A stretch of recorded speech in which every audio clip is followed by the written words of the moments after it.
பிரதோஷம் சிவன் நஞ்சுண்டதால் வந்த நேரம் நாம் செய்த தீவினைகள் யாவும் அந்த பிறை சூடனருளாலே தீரும் தோஷங்கள் நீக்கும் பிரதோஷம் சிவன் நஞ்சுண்டதால் வந்த நேரம் நாம் செய்த தீவினைகள் யாவும் அந்த பிறை சூடனருளாலே தீரும்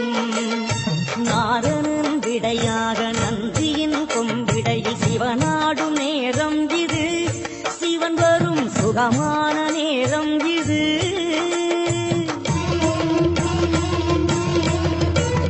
கருணாகரன் சுத்த சிவமானவன் கருணை பொழிகின்ற நேரம் இது